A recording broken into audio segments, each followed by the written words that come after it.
Bem-vindos ao canal. Hoje a nossa reflexão será em torno dos complexos e os relacionamentos humanos. Todos nós já ouvimos falar em complexos, né? Que uma pessoa tem complexo de inferioridade, fulano tem complexo de superioridade, complexo egóico e por aí vai. Mas o que seriam então os complexos, na verdade? Eles são ideias e conteúdos que estão no inconsciente humano e são compostos de emoções e afetos formados pelas experiências que nós vivenciamos. Então, os complexos eles têm muita energia no núcleo deles por conta dessas emoções. E todas as experiências que nós vivenciamos são arquivadas em lugares próprios do inconsciente, como por exemplo, emoções em relação aos relacionamentos com os pais, em relação a perdas, a bullying sofrido na infância e assim por diante. Os complexos, então, eles são os chamados pontos fracos da pessoa. E por isso ele se popularizou como algo negativo, né, para a vida, mas não é necessariamente. Ao contrário do que a maioria das pessoas pensam, o complexo não é positivo e nem negativo. Ele é um núcleo energético emocional. E quanto mais forte a emoção, mais forte o complexo. E eles têm uma função importante para a psique. Eles contribuem para termos criatividade, capacidade de solução de problemas, de questões da vida, ideias, criações artísticas, científicas e assim por diante. Então faz parte da natureza psicológica humana. A diferença está no modo como se processa o complexo em nossas emoções, como nós lidamos com as emoções e com os nossos chamados pontos fracos, né? No caso da experiência de perda, por exemplo, se a experiência se repete muito, porque a pessoa sofreu muitas perdas e não soube lidar muito bem com isso, a pessoa permite que o complexo então domine a sua emoção e o campo energético de força é ampliado por causa disso, atraindo mais emoção para o local onde o complexo de perda está arquivado. Então existe a tendência nesse caso de toda experiência que a pessoa vivencia ser atraída para esse local do inconsciente onde está o complexo de perda, de abandono. Isso significa que a pessoa terá a tendência de ser governada pelo sentimento de perda e também pelo sentimento de abandono, de carência afetiva, né? E o que acontece? A pessoa projetará esse sentimento em suas relações, prejudicando o seu relacionamento com as pessoas, porque nesse caso as emoções são negativas, não houve um processamento dessa emoção de perda, não é? E logicamente que da mesma forma ocorrerá com outros complexos de sentimentos, né? Como o complexo de inferioridade, o medo, o ressentimento, o complexo de superioridade e assim por diante. No complexo de inferioridade, por exemplo, a pessoa pode se sentir inferior a tudo e a todos, porque existe aí uma macaranização emocional, dessa energia emocional, e a pessoa reage mal e se sente inferiorizada, mesmo quando não houve por parte de ninguém a intenção de fazer isso, ou mesmo quando isso nem aconteceu. Não é? Qualquer comentário, qualquer fato faz com que a mente que é perturbada pelo complexo interprete mal aquela situação vivida. Mas mesmo no caso de haver uma ofensa, uma situação estressante, todos nós devemos procurar reagir com calma a essas situações mais difíceis, porque todos devemos buscar o equilíbrio emocional através de uma racionalização, não é? Do acontecimento, procurando reagir melhor e mais positivamente a essas situações. Quando isso não acontece, é porque a pessoa está se deixando dominar por uma personalidade melindrosa, não é? Que não sabe lidar com as contrariedades da vida, com as situações mais difíceis. E isso resulta do sentimento de orgulho, de vaidade, né? De orgulho ferido. Por isso acontecem essas coisas. Então as reações da pessoa tendem a ocorrer de acordo com com o complexo que tem o maior campo energético, a maior força. Mas para serem positivos e não negativos, os complexos precisam ser trazidos à tona para a consciência, para serem bem elaborados, ao se tornar conscientes. E é preciso imprimir positividade a essas emoções que os complexos trazem. Tanto que, se formos ver, as animosidades, as discussões, os desentendimentos e até as inimizades se iniciam quando alguém atinge o ponto fraco de outrem, contrariando a pessoa. Isso pode ser feito, como falamos, através de qualquer comentário ou mesmo de críticas, agressões, quando a pessoa não consegue elaborar positivamente as emoções, diante dessa atitude causada por outra pessoa. Sobre isso, a Joana de Ângeles nos esclarece no livro Autodescobrimento, no capítulo 2, dizendo assim: quando está exaltada, perde a diretriz do comportamento, deturpando quaisquer manifestações de carinho e perturbando o discernimento. Então, daí podem surgir neuroses, psicoses, estados afetivos anormais por causa da influência negativa dos complexos sobre a consciência. Por isso, os conteúdos do inconsciente precisam vir à tona para serem trabalhados, através de um autoconhecimento, para processar isso de maneira positiva, através da ampliação da consciência sobre a vida e sobre si mesmo. Normalmente, os traumas provocam o fechamento da percepção das emoções e a pessoa não consegue trazer à tona para trabalhar essas emoções. No caso de abusos, de bullying, de abandono na infância, de violência na infância. Isso acontece porque os traumas, eles provocam emoções muito fortes na pessoa e a pessoa se recusa a trazer esse conteúdo à tona para raciocinar sobre essas emoções que causam vergonha, medo, estresse, a fim de enfrentar isso. A pessoa tem dificuldade, prefere evitar, procurando fugas de toda sorte. Mas nós precisamos fazer isso, enfrentar essas dificuldades, mesmo no caso dos traumas, porque precisamos estar inteiros na vida, prestando atenção nos nossos sentimentos, nas nossas emoções, nas nossas reações, nos acontecimentos que nos atingem.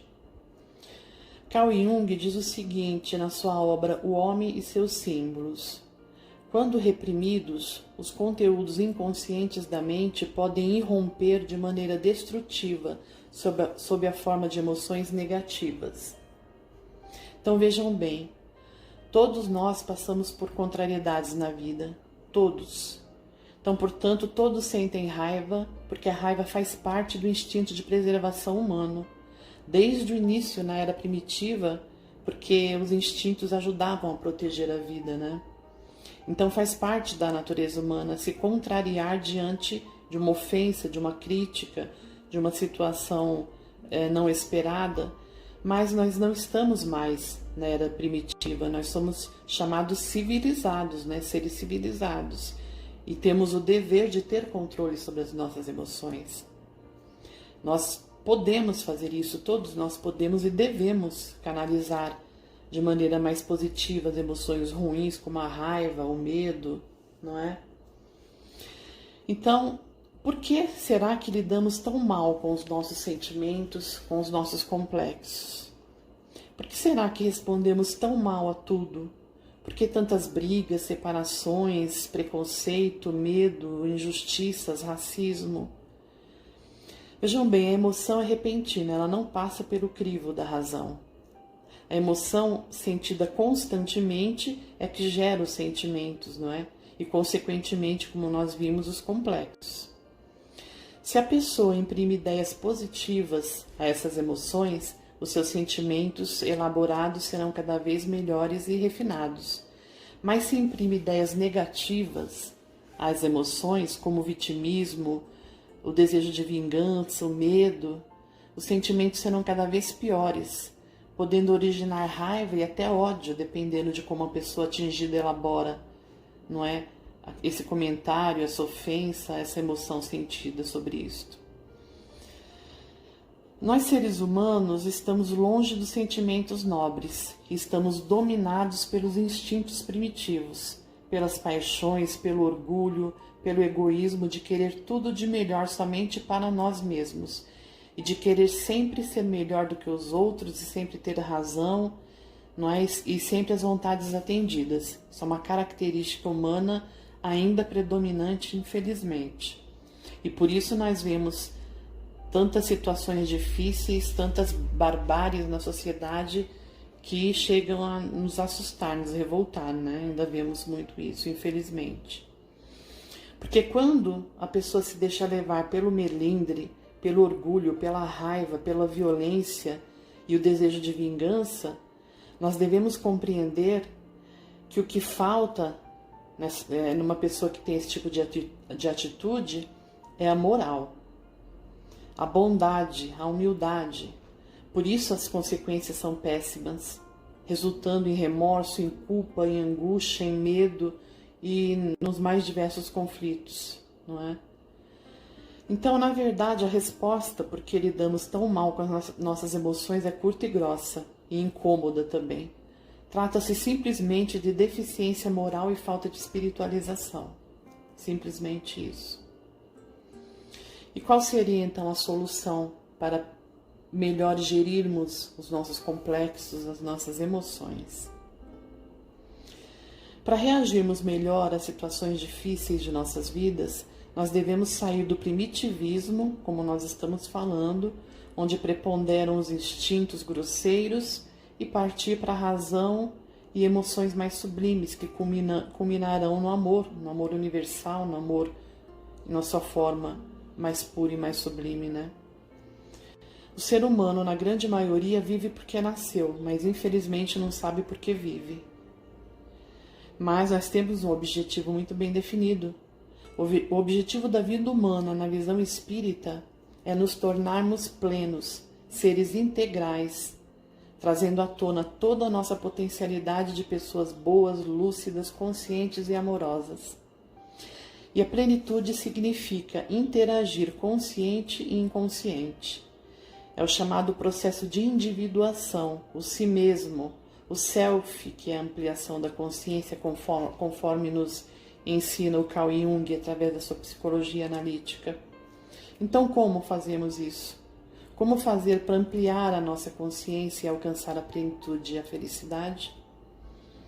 Nós precisamos parar, controlando a ansiedade, respirando profundamente e contar até 10.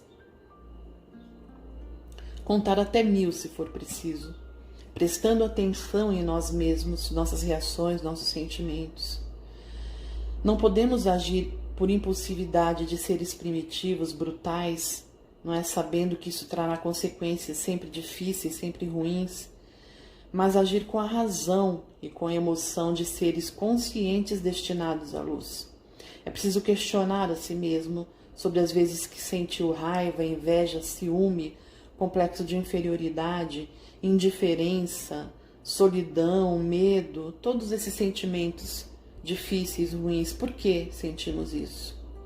É preciso verificar quais fatos, quais os pensamentos e emoções que causaram esses sentimentos, que causam esses sentimentos, a fim de tirar a força desses sentimentos, modificando esses pensamentos e emoções, a fim de parar de mandar energia para esses complexos negativos, que os fazem crescer cada vez mais, né, quando mandamos energia, força para eles. É preciso ressignificar esses pensamentos e emoções, mudando a maneira de encarar os fatos, impondo positividade nesses fatos e situações que trazem maus sentimentos. E para ressignificar, modificar os pensamentos e emoções, é preciso aprender a contestar eles, barrando-os, substituindo-os por novos pensamentos e emoções. Por exemplo, no caso do complexo de perda e carência afetiva, é preciso compreender a finalidade da vida, da nossa vida aqui na Terra, da nossa vida que é eterna. Não é através da compreensão que não perdemos ninguém, porque ninguém morre. Nós iremos verificar que convivemos por determinado tempo com as pessoas neste mundo e depois todos nós voltaremos para o plano espiritual. Então é preciso se conscientizar da verdade da eternidade da vida. Quem não acredita na eternidade da vida está fadado a um sofrimento existencial muito grande, não é? Pela eternidade da vida, nós entendemos que sempre estaremos perto daqueles que nós amamos. Pois se existe amor e afinidade, todos se reencontrarão na espiritualidade e em outras encarnações, como vivemos aqui. Porque esta é só mais uma encarnação, de tantas que já tivemos e teremos. Por outro lado, as separações nós devemos entender que elas são temporárias, elas são necessárias para que aprendamos a amar outros seres, não apenas aqueles do pequeno círculo que nós elegemos como nosso, não é? Nossa família, nosso grupo de amigos, isso é orgulho, é egoísmo de família. Então a inteligência divina nos coloca nessa situação de perda, de afastamento temporário, para que busquemos outras afetividades em outros corações, até alcançarmos o aprendizado do amor universal. Então é preciso expandir a afetividade, Deus quer assim, por isso nos separa temporariamente. Entendendo isto, é mais fácil reciclar esse sentimento de perda, de carência afetiva, melhorando os nossos relacionamentos. E assim em outros casos também, no caso do complexo de inferioridade, é preciso entender que não é positivo se preocupar tanto com a opinião alheia, né? No mais das vezes, mesmo que a pessoa tenha sofrido violências, bullying, humilhação, ela foi colocada muita força naquele evento, justamente pelos nossos defeitos também de personalidade, orgulho, melindre, vitimismo, e essas emoções reforçaram o complexo de inferioridade. Porque se nós nascemos neste planeta de expiação e provas, não foi por azar ou porque somos vítimas, não. Nós temos deveres e somos submetidos a provas, para que nós desenvolvamos as qualidades morais. Não que quem agrida esteja com a razão, absolutamente, mas nós precisamos entender que devemos questionar as nossas reações ruins em relação a isto. A defesa ela é permitida.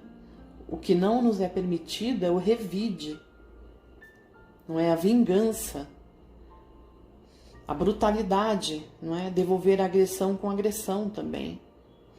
Então os conflitos vêm para nos mostrar o que precisamos reformar em nós. É preciso contestar o orgulho, porque nós estamos aqui com a missão de progresso, não é? Nós não somos perfeitos e os outros também não são. Cada pessoa está em sua jornada com as mesmas dificuldades, nossas ou piores ainda. São diferentes de nós, estão em outro ciclo evolutivo. Então nós devemos compreender que ninguém agride à toa.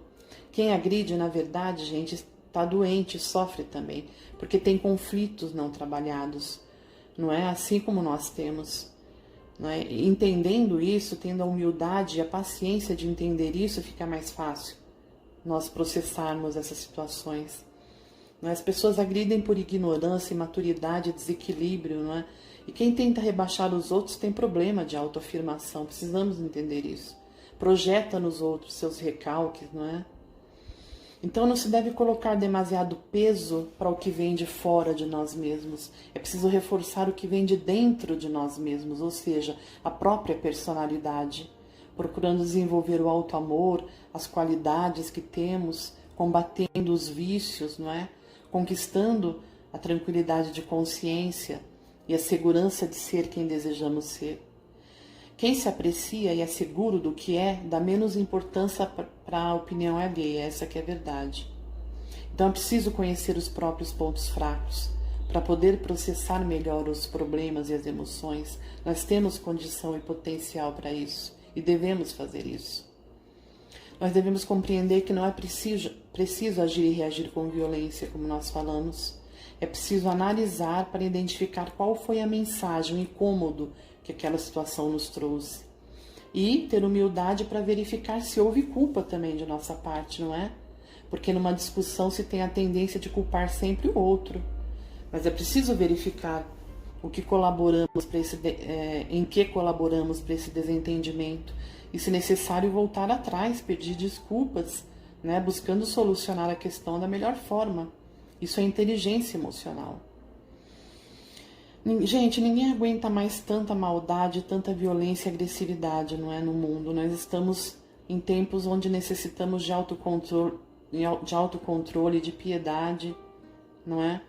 E a obrigação de todas as pessoas é controlar a si mesmo e não aos outros.